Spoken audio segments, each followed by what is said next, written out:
Alors voilà, l'enregistrement a commencé. Je me présente, je m'appelle Lisa Benisti. Ça me fait très plaisir d'être avec vous aujourd'hui pour cette rencontre du Midi Interaction.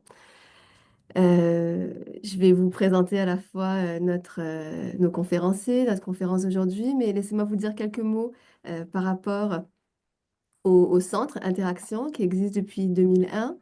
On y étudie et on accompagne la configuration et l'évolution des réseaux de solidarité avec à la fois les communautés, le milieu communautaire et le secteur public. Je vais vous inviter aussi tout doucement à fermer vos micros. Euh, voilà.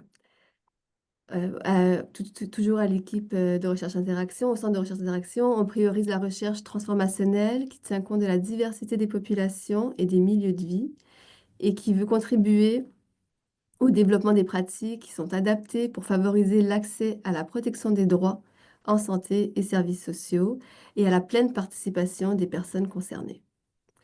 On y travaille surtout dans une perspective intersectorielle qui touche différents secteurs d'action, alors à la fois santé, services sociaux, mais aussi le logement, l'éducation, l'emploi.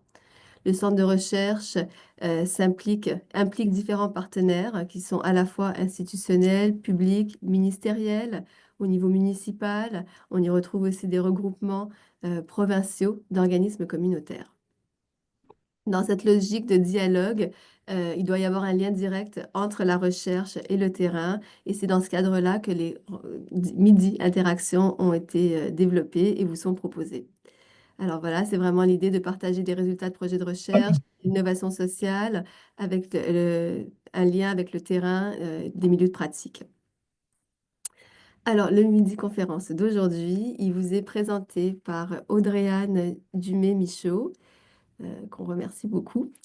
Audrey-Anne est professeure à l'École de travail social et de criminologie de l'Université Laval. Elle y effectue des travaux de recherche entourant la judiciarisation de la santé mentale, l'itinérance, les pratiques policières et la question du traitement dans la communauté. Comme allié, comme complice pour cette présentation, je vous présente Jean-François Plouffe, qui lui travaille à Action Autonomie depuis 2015.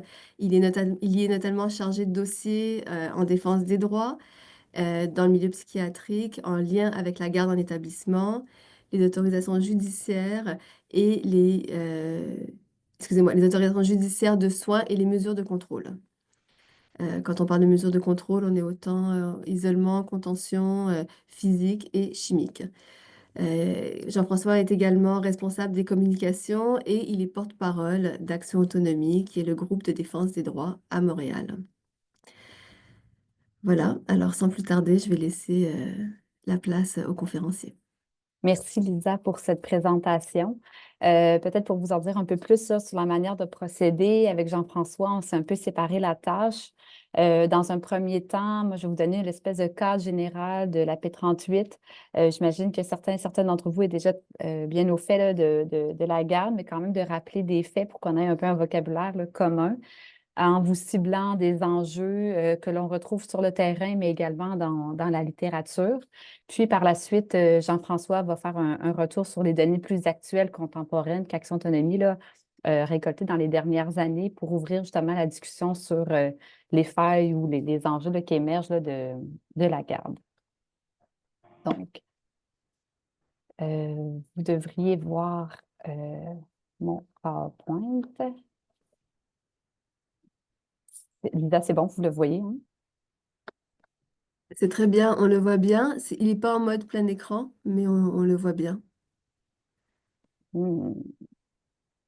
Attendez, je vais recommencer. On dirait que j'ai jamais fait ça de ma vie, alors que on fait tout le temps ça. Mode présentateur, c'est le mode que vous voyez hein, au départ.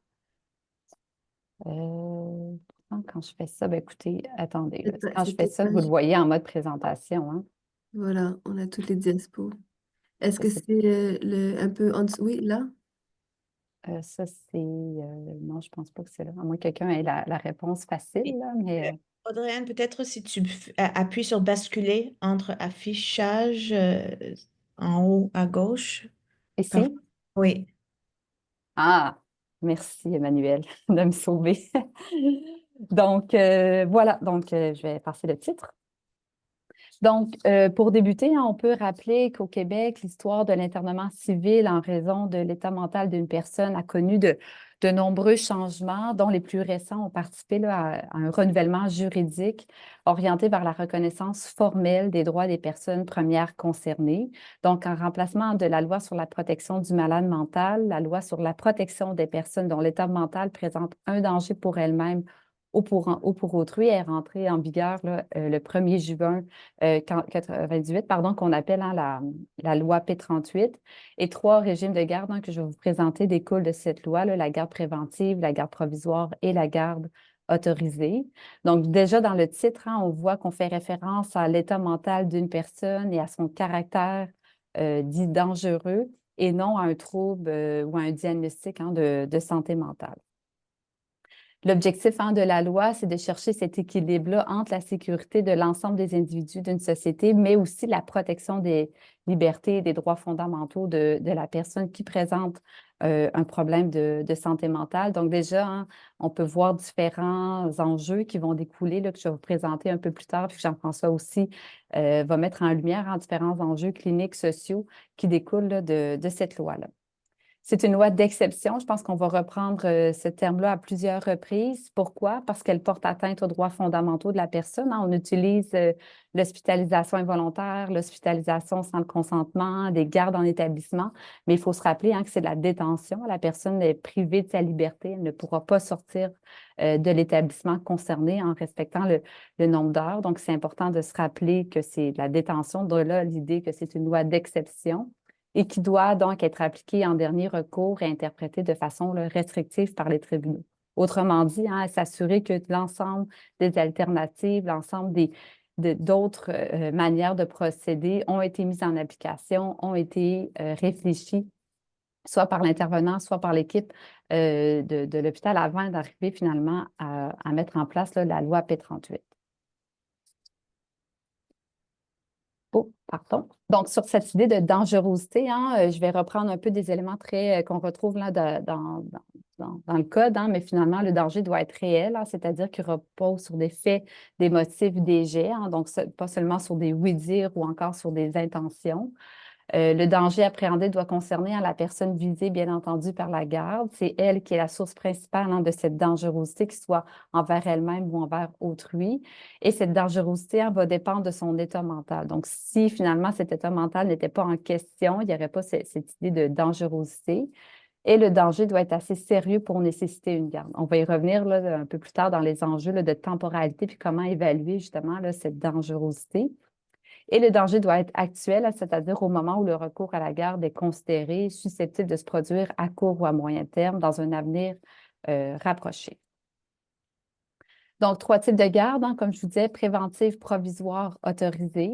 Donc, la garde préventive, hein, l'article 8, comme vous savez peut-être, hein, prévoit qu'un agent de la paix peut, sans autorisation du tribunal, amener une personne contre son gré, une personne auprès d'un établissement. Selon 2 contextes, hein, soit à la demande du titulaire de l'autorité parentale, du tuteur, et donc l'agent de la paix, le policier a des motifs de croire que l'état mental présente un danger qui est immédiat et qui est grave, donc va faire un transfert à l'établissement, à l'hôpital, ou encore à la suite d'un intervenant d'un service d'aide en situation de crise hein, qui va estimer, qui va arriver avec une estimation que l'état mental justifie ce transport-là. Donc, lorsqu'on est dans la garde préventive, hein, on est vraiment dans une dangerosité qui est imminente et surtout, on n'a pas le consentement de la personne.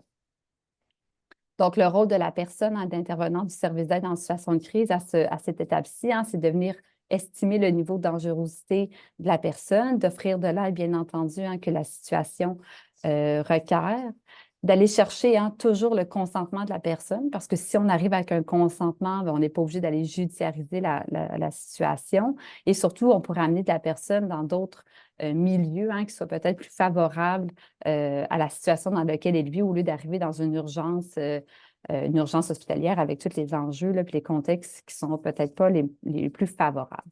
Si malgré ce travail-là, hein, que l'intervenant estime que cette dangerosité elle est imminente, qu'elle est grave et que la personne n'est pas consentante, elle peut donc demander au policier de conduire la personne là, dans un établissement de santé. Donc, pour faire un petit récapitulatif, hein, la garde préventive, c'est une durée maximale de 72 heures, hein, ne nécessite pas l'autorisation du tribunal. Donc, on voit ici un peu le législateur qui veut un peu venir déjudiciariser ces procédures-là, mais quand on va en parler, hein, amène en même temps toutes sortes d'enjeux.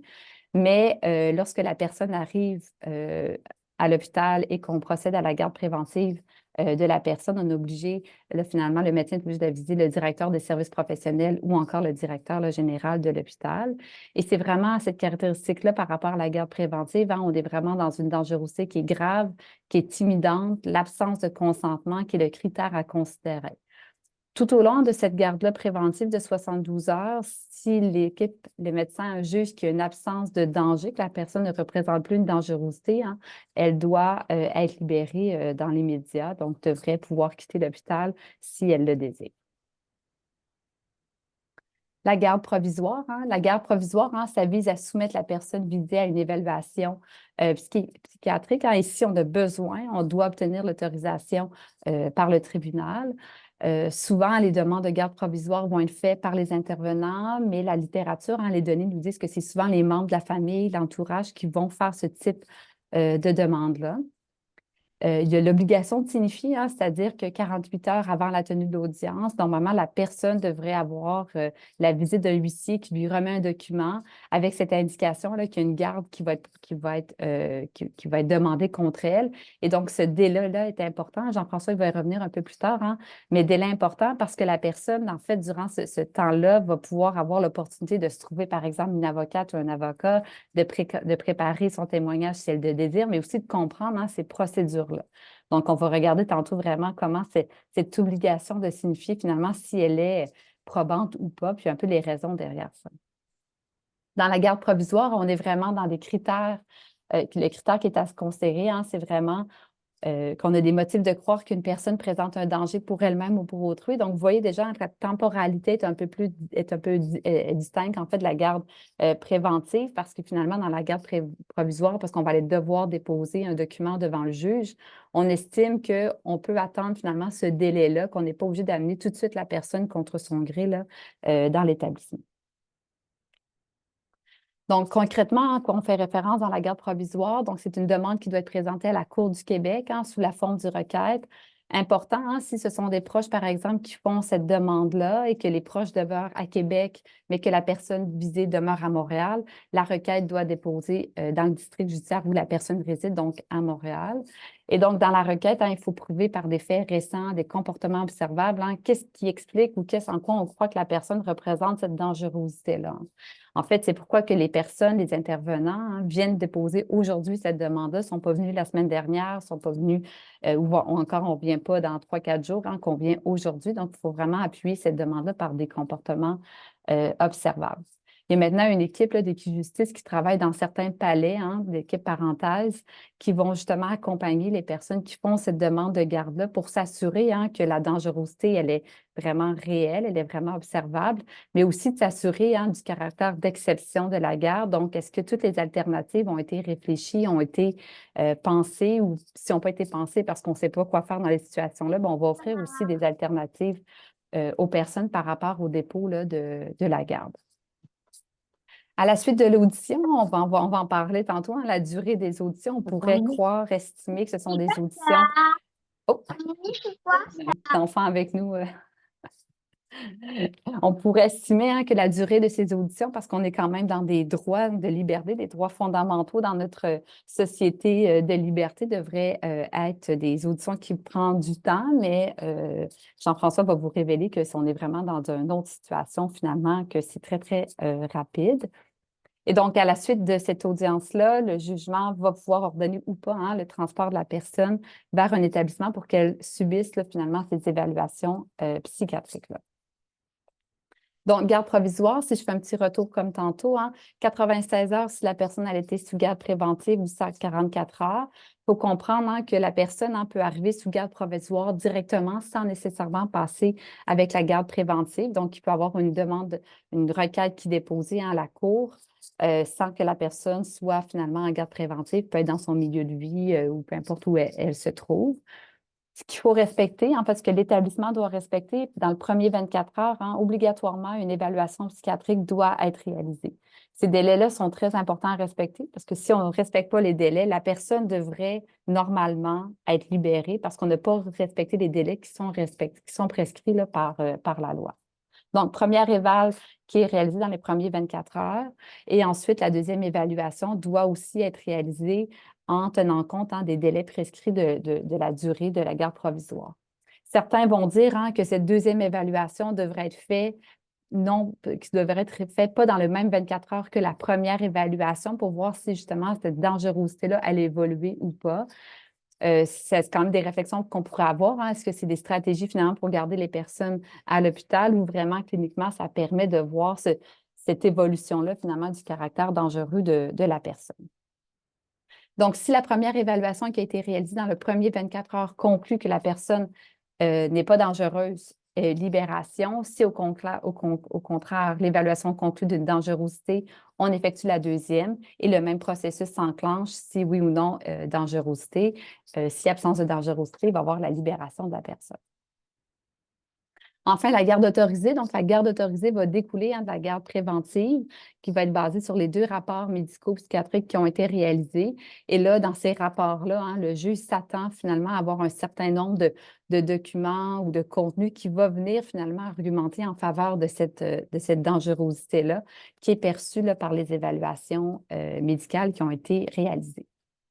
Cette garde-là, au contraire des autres, il n'y a pas de durée maximum qui est fixée par le tribunal. Souvent, on va avoir une vingtaine de jours là, dans les demandes, mais c'est vraiment fixé en fait, selon la demande de l'établissement et le juge va entériner ou non ces demandes-là. On prévoit quand même qu'à chaque 21 jours, une nouvelle évaluation psychiatrique doit être réalisée afin de demander ou non un renouvellement là, de la garde. Tout comme dans la garde provisoire, la requête doit être signifiée à la personne concernée pour qu'elle puisse se préparer, se présenter, avoir un avocat au moment des audiences. Et encore une fois, si durant le temps que la personne est sous garde autorisée, on estime qu'elle ne présente plus de dangerosité, elle devrait être libérée immédiatement. Donc, la fin de la garde, en quel moment que la fin de la garde peut arriver?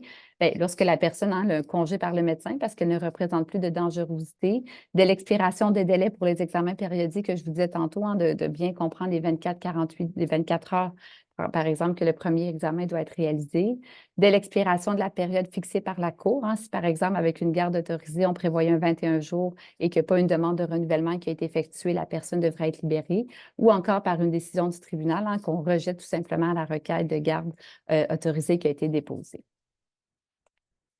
Rapidement, en fait, si je vous ai mis quelques-uns des droits des personnes en contexte de garde, en fait, c'est plus facile de penser à l'inverse. Finalement, la personne perd un droit fondamental, celui de la liberté, mais conserve tous ses droits.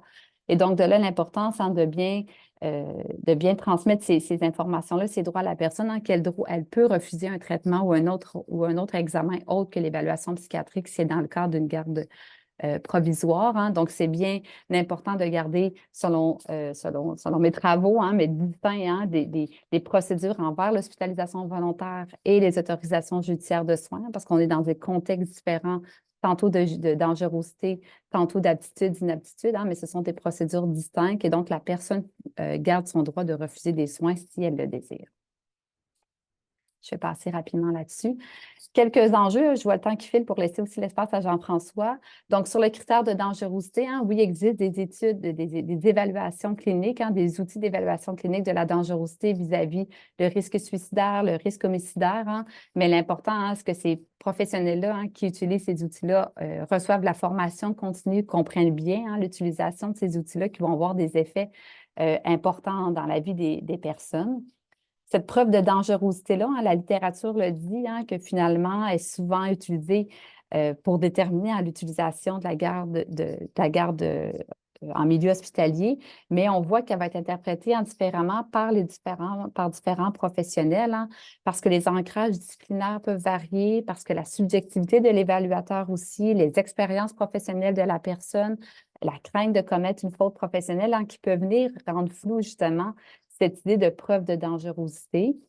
Du côté judiciaire, on vient un peu plus distinguer l'imminence du risque, l'urgence de la situation avec la garde préventive et la garde provisoire. Hein. Finalement, dans la garde préventive, on ne peut pas attendre finalement le lendemain pour aller déposer notre garde provisoire. Donc, de là avec l'article 8, hein, qu'un policier peut amener contre son gré une personne parce qu'on doit agir vraiment dans l'immédiateté.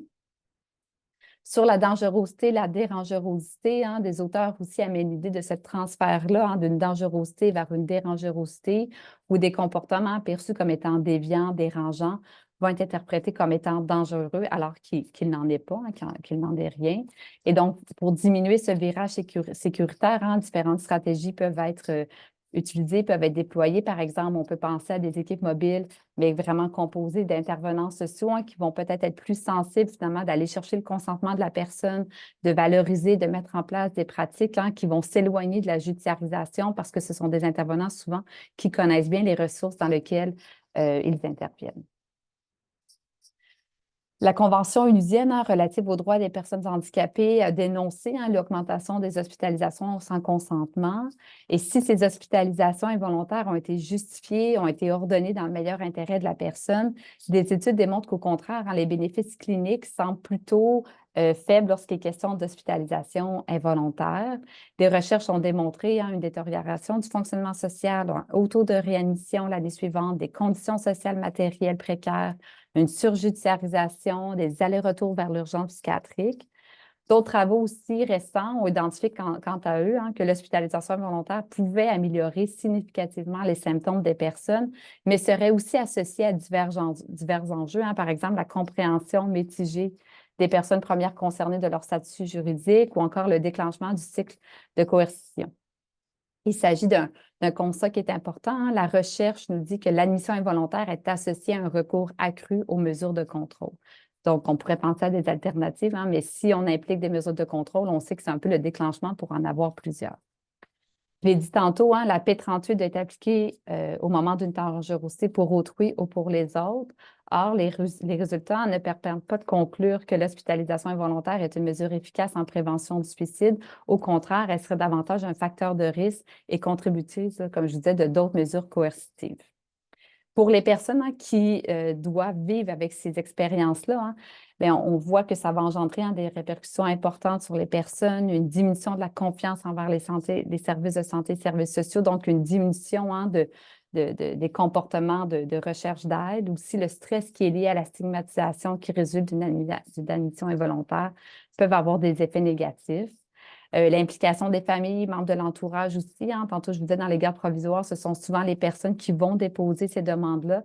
Donc, se retrouvent souvent dans des émotions, des expériences, des contextes familiaux, affectifs qui sont extrêmement difficiles. Donc, eux, ils se demandent pourquoi ce n'est pas les intervenants qui déposent ces requêtes-là au lieu d'avoir finalement les proches qui sont impliqués directement dans ces dépôts.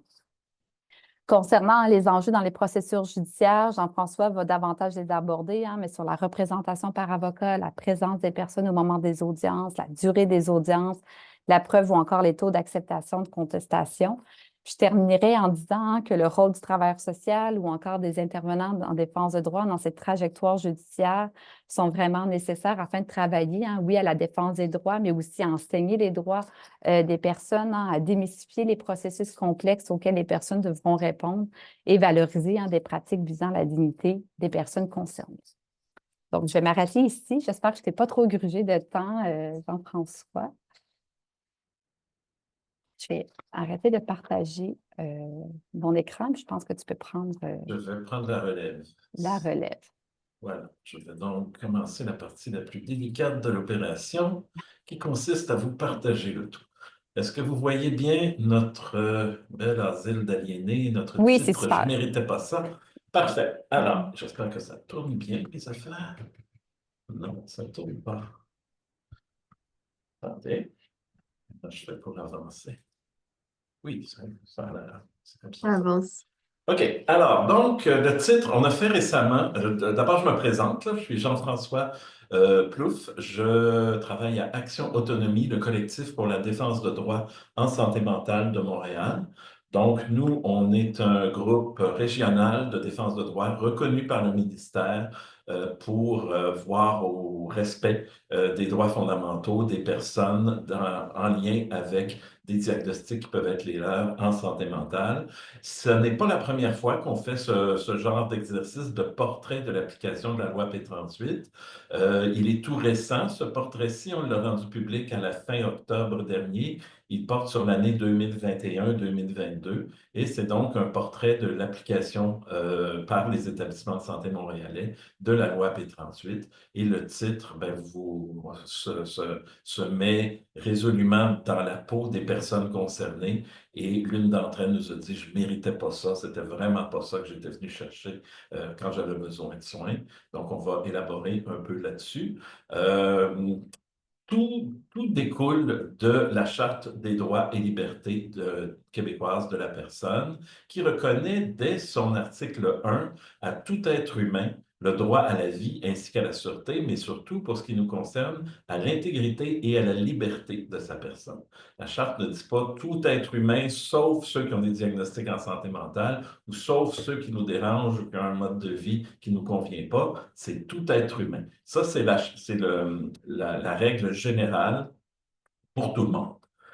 Évidemment, il y a une nécessité de faire un espèce de compromis entre la sécurité publique, la nécessité de protéger le public contre des personnes dont l'état mental amènerait vraiment un réel danger, qui présenterait un danger réel pour la population en général, donc la nécessité de faire un arrêt d'agir avec cette personne-là. Et c'est ce que vient faire la loi P38. Ce qu'il faut bien comprendre, c'est que la loi P38, comme vous l'a bien décrit Audrey-Anne, n'est pas une procédure de soins. Souvent, les proches vont penser que le fait d'interner ou de garder une personne à l'hôpital pendant un mois va avoir pour effet de la soigner, de faire en sorte qu'elle aille mieux. Ce n'est pas ça. La garde est une procédure, un moyen de contrôle de la dangerosité de l'état mental d'une personne. Et c'est pour ça qu'elle a été prévue. Ce n'est pas à des fins thérapeutiques. On l'a vu tout à l'heure, il y a 3 types de garde. Donc, la garde préventive en elle-même est un arrêt d'agir non autorisé par le tribunal qui doit durer pas plus que 72 heures. Nous, on l'appelle l'exception dans l'exception parce que la loi P38 en elle-même est une exception, mais la garde préventive est une exception qui devrait être encore plus exceptionnelle dans la mesure où cette privation de liberté est décidée unilatéralement par un médecin sans aucune autorisation du tribunal. Et ça, ce n'est pas du tout la règle en droit civil québécois en général. Donc, cette garde préventive dure 72 heures. Si on veut procéder à l'évaluation de la personne et qu'elle n'y a pas consenti, on va aller demander, l'établissement va aller demander une garde provisoire. Effectivement, des proches peuvent directement demander la garde provisoire qui durera 144 heures, comme on l'a vu. Et la garde autorisée, elle est, comme son nom l'indique, autorisée par le tribunal et elle a généralement une durée de 21 à 30 jours. Donc, j'entre ici dans le vif du sujet, le résultat de notre compilation d'à peu près 1 millier de dossiers de cours qui ont été présentés à la Cour du Québec, district de Montréal, durant l'année 2021-2022 par des établissements de santé pour obtenir une autorisation de garde dans l'établissement. C'est important de distinguer les termes aussi. C'est bel et bien une autorisation et non pas une ordonnance. L'effet du jugement de cour est d'autoriser le tribunal, d'autoriser l'hôpital plutôt, à priver une personne de sa liberté, mais ça n'ordonne pas comme tel à la personne de demeurer à l'hôpital pour la durée prévue par le jugement de cour. C'est donc une sorte de privilège qui est donné à l'établissement. On a vu tout à l'heure, donc, et on leur a dit que c'est une pratique qui devrait être exceptionnelle et de dernier recours. Alors, on constate qu'il y a des augmentations importantes de tous les types de gardes, autant garde préventive, provisoire qu'autorisée. Au total, en 2021-2022, on a eu recours à des dispositions de la loi P38 pour priver des gens de leur liberté pour un total de 12 605 reprises. Donc, ça veut dire qu'il y a une procédure de garde toutes les 41 minutes, 24 heures par jour, 365 jours par année. Donc, depuis qu'on est entré dans cette réunion virtuelle, il y a au moins une personne qui a été mise sous garde quelque part à Montréal. Donc, nous, on est de ceux qui prétendent que cette procédure n'a plus rien d'exceptionnel, qu'elle est devenue routinière et que juste à cet égard-là, l'esprit de la loi P38 telle qu'elle a été conçue n'est pas respecté par les établissements de santé. Vous avez peut-être remarqué que le nombre de gardes provisoires a explosé entre notre dernier portrait, 2014, où il était de 619. Il est maintenant de 2349 en 2021-2022. Ce n'est pas un hasard. Les établissements de santé n'ont pas eu une envie soudaine de la vertu et du respect de la loi. C'est qu'ils y ont été forcés par la Cour d'appel. Et je prends une minute pour vous parler de ce jugement JM contre Hôpital Jean Talon parce qu'il nous implique personnellement, Action Autonomie, on est impliqué là-dedans et moi-même, personnellement, j'ai joué un rôle dans ça. Ce monsieur JM m'appelle un moment où je faisais une permanence en garde, pas en garde, mais en soutien individuel à Action Autonomie. Il me dit, il m'est arrivé une affaire un peu invraisemblable. Je me suis chicané avec une madame dans un parc. Elle dit que je l'ai menacé de mort. Moi, je ne me rappelle pas avoir fait ça. Les policiers me ramènent à l'hôpital. Je ne sais pas trop ce qui se passe. Et on m'a dit que vous pouviez m'aider. Alors moi, je lui pose toujours la même question que je fais tout le temps. Je dis, est-ce que vous avez jasé avec un psychiatre depuis votre arrivée à l'hôpital? Il dit, oui, j'ai jasé avec un psychiatre une fois. J'ai dit, bon, ben, vous n'avez pas seulement jasé avec le psychiatre, il a évalué la dangerosité de votre état mental. C'est un soin qui est couvert par la loi sur les services de santé et services sociaux. Vous auriez dû y consentir. On ne vous a pas demandé votre consentement et non seulement on ne vous a pas demandé votre consentement, mais on l'a fait à votre insu. C'est une violation de la L4S qui exige le consentement pour chacun des soins qui sont dispensés à une personne. Mais la bonne nouvelle, Monsieur M, c'est que vous en aurez une deuxième discussion avec un psychiatre et que cette discussion-là, vous n'êtes pas tenu de l'avoir. Vous devez y consentir et si vous n'y consentez pas, elle n'aura pas lieu et l'établissement va devoir se prévaloir des dispositions de la loi et aller demander une garde provisoire à la Cour du Québec. Il dit, parfait, je vais faire ça. Je vais refuser la prochaine évaluation. Alors, effectivement, le deuxième médecin arrive et M. M lui dit, je ne veux pas qu'on m'évalue, j'ai des droits, etc. Donc, si vous voulez m'évaluer, ben, il va falloir que vous ayez l'autorisation du tribunal. Le médecin ne se démonte pas et confectionne son document d'évaluation sur la seule et unique base du fait que la personne qui l'évalue ne veut pas être évaluée. Et là, le jugement de la Cour d'appel rend public le contenu de cette évaluation-là, ce qui n'est pas habituel, mais on sait que ce qu'il a écrit, c'est que le patient était calme, mais méfiant, ne veut pas collaborer. Il a un affect émoussé, il a une pensée pauvre, hermétique, parfois incohérente, et il représente un danger pour lui-même car il agit ses perceptions par anonyme. Donc, le fait de refuser un soin et de faire valoir son droit au consentement est perçu comme une perception par anonyme. Donc, tout ça a été entériné par la Cour du Québec. La personne a été mise sous garde comme à l'habitude, sans aucune difficulté, mais l'avocat de JM a amené le dossier en cours d'appel et sur ce comportement-là du médecin, la Cour rend un jugement quand même assez sévère. La juge de première instance aurait dû exclure le rapport du docteur Roy de la preuve parce que l'évaluation psychiatrique a été faite sans consentement ni autorisation judiciaire et le rapport qui en découle ont été obtenus de façon en violation des droits fondamentaux de l'apprend, ce qui déconsidère en l'espèce l'administration de la justice.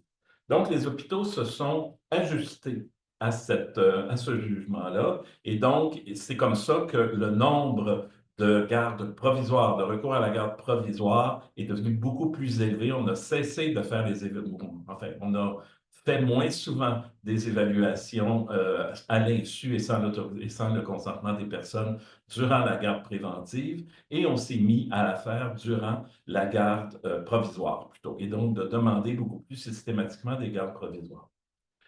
Malgré tout, on a quand même calculé le temps qui s'est écoulé entre l'admission de la personne à l'urgence, son triage, là, son premier triage, et la première audience, soit en garde provisoire, soit en garde autorisée. Et on a établi que partout, dans tous les établissements montréalais, on dépasse encore toujours le 72 heures en moyenne pour la durée de la garde préventive. Donc, on peut affirmer qu'il y a une majorité des gardes préventives qui ont cours à Montréal en 2021-2022, qu'une majorité de ces gardes-là étaient d'une durée qui dépassait les dispositions de la loi. Vous remarquerez qu'il y a quand même une amélioration par rapport à 2014 où on parlait de 136 heures. Maintenant, on parle de 75 heures 41 minutes. C'est quand même trop long. Mais il y a un certain nombre de gardes qui, comme avant, comme anciennement, un certain nombre de gardes autorisés qui ne sont pas précédés d'une garde provisoire. Donc, on continue de faire des gardes préventives plus longues pour amener la personne directement en garde autorisée. Et dans ce temps-là, dans ces circonstances-là, la moyenne générale du délai de garde préventive est de 163 heures 59 minutes. C'est presque une semaine et c'est beaucoup plus long encore que la moyenne générale de 2014 qui était de 136 heures. Donc, on continue dans ces circonstances-là de ne pas appliquer la loi. Et ce qui est préoccupant, c'est que 85% de ces occurrences-là ont eu lieu dans l'un ou l'autre des deux instituts universitaires en santé mentale de Montréal, donc des établissements qui devraient avoir une connaissance encore plus précise du fonctionnement de la loi P38, mais ce sont donc le CIUS de l'Est et l'Institut universitaire en santé mentale et le CIUS de l'Ouest avec l'Institut Douglas qui ont recours le plus souvent, dans 85% des cas où cette occurrence-là apparaît, elle apparaît dans l'un de ces deux établissements-là. On parlait tout à l'heure du délai de signification. Effectivement, en droit civil en général, dans un litige en droit civil, Audrey-Anne me corrigera, mais parce que je ne suis pas moi-même avocat, mais on parle généralement d'au moins 15 jours de délai de signification là, entre le moment où la personne reçoit son subpénat et le moment où l'audience a lieu. Pour la loi P38, c'est réduit à seulement 48 heures. 48 heures durant laquelle, comme on l'a vu tout à l'heure, la personne doit comprendre la procédure dans laquelle elle se trouve, ce qui n'est pas du tout évident, se trouver un avocat ou une avocate, lui permettre de prendre connaissance du dossier, convenir d'une stratégie avec l'avocat pour sa comparution. Donc ça, c'est la démarche standard qu'une personne qui fait l'objet d'une poursuite au civil devrait avoir le temps d'accomplir. Mais dans le cas des personnes qui nous intéressent, elles doivent faire tout ça en surmontant des difficultés émotionnelles réelles qui les ont amenées en milieu hospitalier et en étant privées de leur liberté de mouvement, donc en ne pouvant pas se déplacer vers un bureau d'avocat ou vers d'autres ressources qui seraient susceptibles de l'aider, et elles n'ont que 2 jours pour le faire. Donc, dans la réalité, il est dans l'état actuel de la loi, à peu près impossible pour une personne d'avoir une représentation adéquate lors de l'audience pour une garde provisoire ou pour une garde autorisée qui suivra la garde préventive. Et ce qui est pire, c'est qu'aucun établissement à Montréal ne respecte ce délai de signification de 48 heures. Donc, quand il s'agit de garder les gens, on les garde trop longtemps, mais quand il s'agit de leur donner leur signification et le temps de s'organiser pour se défendre, là, on leur coupe du temps. Donc, le délai moyen partout à Montréal, il oscille entre 28 et 47 heures, alors qu'il devrait atteindre et dépasser les 48 heures. Donc là aussi, il y a vraiment, dans la majorité des cas, un comportement non conforme à la loi de la part des établissements de santé. Il est très fréquent que des personnes vont nous dire « J'ai reçu ma signification à 5 heures le vendredi soir pour une audience qui a lieu à 9 heures le lundi matin. » Donc, ils n'ont aucune possibilité de contacter qui que ce soit dans ces cas-là. Mais ce qui est aussi très grave, c'est qu'il y a un taux de non-signification. Il y a une certaine quantité de cas où la personne n'est pas signifiée du tout. Elle ne reçoit pas le document en question et n'a donc, encore là, aucun moyen de se défendre et la procédure va souvent se dérouler à son insu dans ces cas-là. Ce qui est préoccupant, c'est que la proportion augmente pour les gardes autorisées et pour les renouvellements. Elle a presque triplé pour la garde autorisée, passant de 5,7 à 14,9. des cas. Et dans les cas de renouvellement, elle a presque doublé, passant de 5,1 à 10 Et Audrey-Anne mentionnait tout à l'heure qu'il était possible à des proches de faire une demande directement de garde provisoire sans passer par la garde préventive à l'hôpital. Dans ces cas-là, c'est 100% de non-signification. Dans notre échantillon, on n'a trouvé aucun cas où une personne qui avait été mise sous garde provisoire par des proches ou des intervenants, aucun cas où cette personne-là avait reçu, comme son droit le permet, une signification qui lui aurait permis de s'organiser. Donc ça aussi, c'est très, très préoccupant. Il y a une disposition exceptionnelle là, dans le Code de procédure civile qui permet de ne pas signifier la personne, mais ça doit être exceptionnel. Et dans le cas des gardes demandées par les proches, l'exception est devenue la règle absolue, c'est 100% des cas. Il n'y a cependant pas que du mauvais, il y a des choses qui s'améliorent aussi. Depuis 2014, on a constaté qu'il y avait davantage de personnes qui étaient présentes en cours, davantage de personnes qui étaient représentées par des avocats et davantage de prise de parole des personnes durant les audiences. Le résultat que ça amène, c'est qu'il y a davantage de remises, et ça découle aussi du jugement JM. Et il y a aussi plus de requêtes qui sont accueillies partiellement par le tribunal. Quand une personne s'exprime longuement, le juge, généralement, en vient à tenir compte du discours de la personne et va souvent soit accueillir partiellement ou soit, dans des cas plus rares, rejeter complètement la requête présentée par l'établissement. C'est encore une proportion marginale des cas où les requêtes sont rejetées, mais il y en a quand même un peu plus qu'en 2014. Autre problème qu'on constate depuis des années, mais qu'on a documenté un peu plus cette fois-ci, c'est la question du mode de confection des jugements. Normalement, dans un procès civil, c'est le juge qui, après avoir entendu les deux parties, va rendre son jugement et va rédiger son jugement. Et dans les cas qui nous concernent, c'est à peu près toujours un projet de jugement qui a été confectionné par le demandeur, par l'établissement de santé, et qui, dans la plupart des cas, comme vous le voyez ici, va être entériné sans aucune modification par le juge. Donc, dans 61%, il n'y a aucune modification qui est apportée.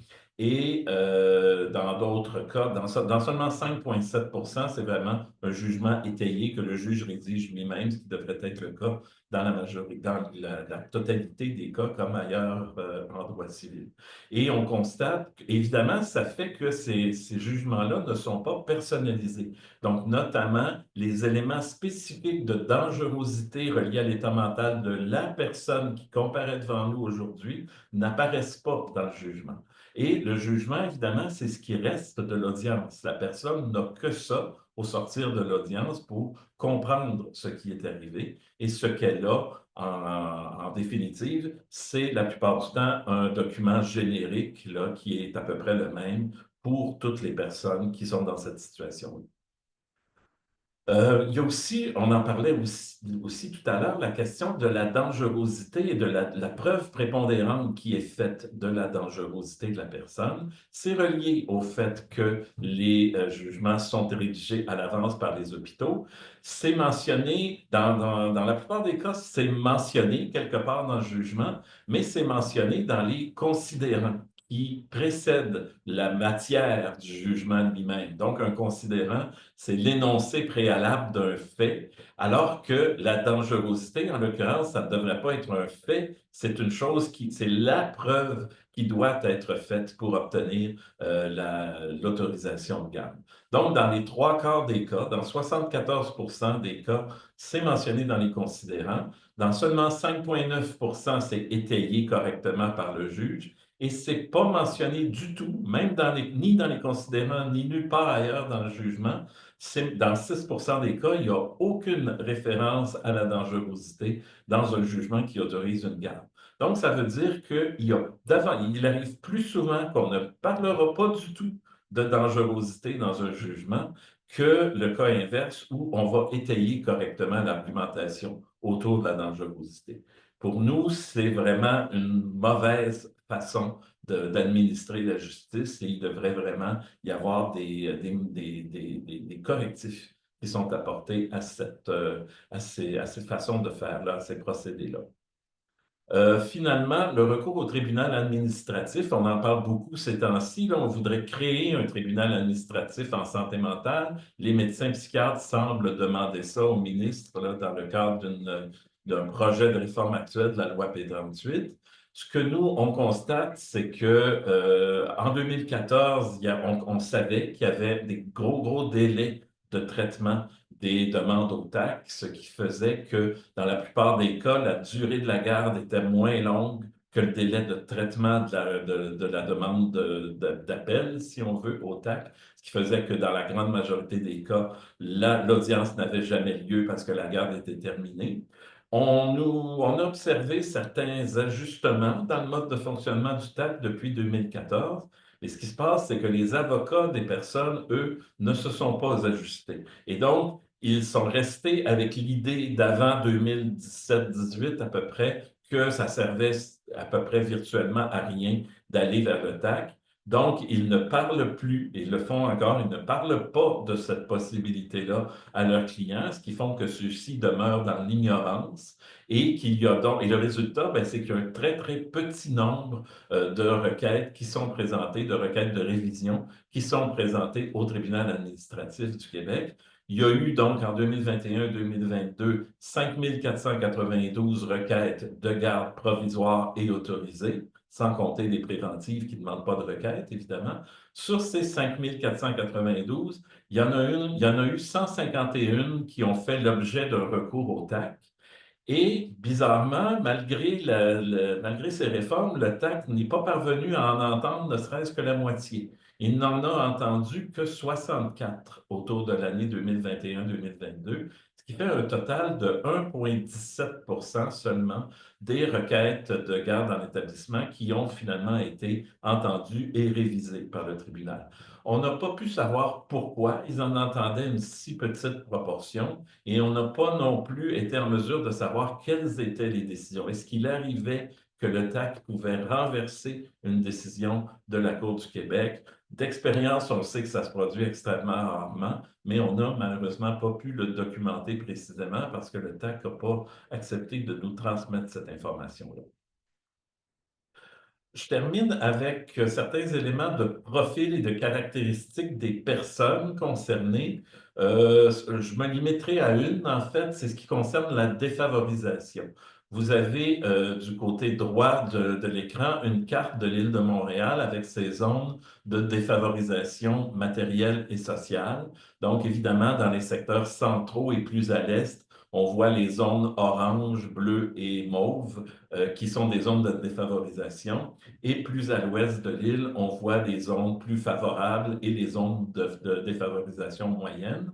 Sans grande surprise, on se rend compte que les personnes qui vivent dans des zones de défavorisation sont surreprésentées parmi celles qui reçoivent des gardes en établissement et que les personnes qui vivent dans les zones moyennes et favorables de favorisation sont sous-représentées. Donc, elles représentent 36 % de la population, mais seulement 28 % des gardes, alors que les personnes défavorisées représentent 63 % de la population, mais 71 % des gardes. Et quand il s'agit des personnes itinérantes, on a, nous, constaté qu'il y a une grande proportion des dossiers de garde où on parle d'itinérance, où on évoque l'itinérance à l'appui d'une demande de garde en établissement. On n'est pas certain que c'est toujours pour des personnes qui sont effectivement en situation d'itinérance au moment de la requête, mais il est question de ça dans la présentation de l'établissement. Donc, c'est le cas dans 15,2 % des requêtes de garde, alors que selon les dénombrements faits annuellement par la Ville de Montréal et par le ministère de la Santé, la population itinérante représente à peu près 0,24 % de la population totale de l'île. Ce qui nous fait dire qu'une personne itinérante pourrait courir jusqu'à 65 fois plus de risques. Pas 65 %, 6500 % plus de risques, 65 fois plus de risques d'être mise sous garde dans l'établissement qu'une personne domiciliée. C'est donc dire que c'est devenu un moyen d'intervention, finalement, avec avec les personnes itinérantes, que de les priver de leur liberté, puis de les mettre dans des situations de contrainte, alors qu'ils vivent déjà dans leur quotidien des situations très difficiles à vivre. Donc, pour nous, c'est une mauvaise approche qui devrait, alors qu'on sait très bien qu'il en existe d'autres. Donc, le quotidien, là, je termine vraiment là-dessus. Le quotidien de la garde dans l'établissement, en plus de faire des portraits via les dossiers de cours, on a fait des entrevues avec des personnes qui avaient vécu la garde pour savoir comment ça se passe dans un épisode de garde dans l'établissement.